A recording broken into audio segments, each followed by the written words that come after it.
l'ont pris comme si elle lui appartenait, sans même me demander la permission.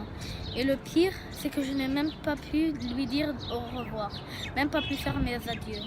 Je me rappelle de ce jour comme si c'était hier.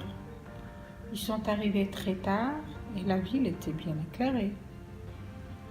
Et oui, dans cette ville, on ne connaît pas l'obscurité et la nuit. Seule la lumière du soleil est présente dans notre vie quotidienne. On travaille et on dort sous la lumière. Alors voilà ce qui s'est passé. J'étais chez moi, installé devant ma télé. Peinard quoi. Et j'entends sonner. Ah, mais qui vient là? Je vais ouvrir.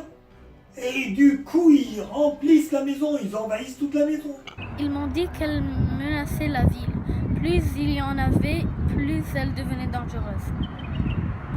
Et que si elle continuait à grandir et à se multiplier, elle fera disparaître la lumière de la ville. J'ai essayé de me battre contre eux avec toutes mes forces. J'ai frappé le premier policier sur son dos.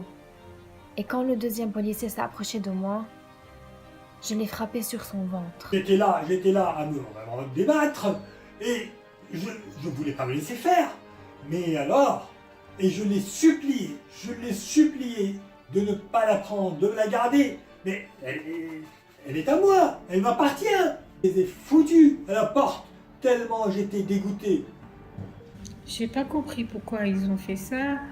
Je savais que la lumière était menacée, je m'en foutais, mais maintenant, je veux bien qu'elle revienne pour la revoir. J'ai tout essayé. Je l'ai cherché partout. Quand je revenais de l'école, je passais mes journées à le chercher. Je cherchais dans les rues, dans les parcs, à l'école et à la maison. Mais elle est introuvable. Je ne mange plus, hein. Je ne bois plus. Je ne vis plus. Je suis malheureuse tous les jours. Mon ami m'a conseillé d'aller voir un psychologue. Je suis allée chez lui et je lui ai dit « Le gouvernement m'a pris mon ombre.